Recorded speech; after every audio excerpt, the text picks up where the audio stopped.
Jó estét kívánok mindenkinek!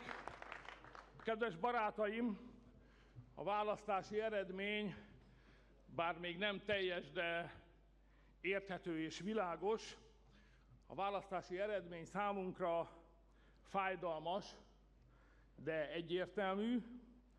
A kormányzás felelősségét és lehetőségét nem nekünk adták. A győztes pártnak gratuláltam.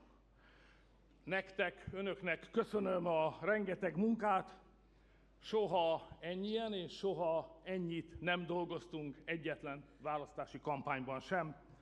Van is ennek látszatja, hiszen 2,5 millió szavazót sikerült összegyűjtenünk, 2,5 millió ember bízott bennünk a mai napon is.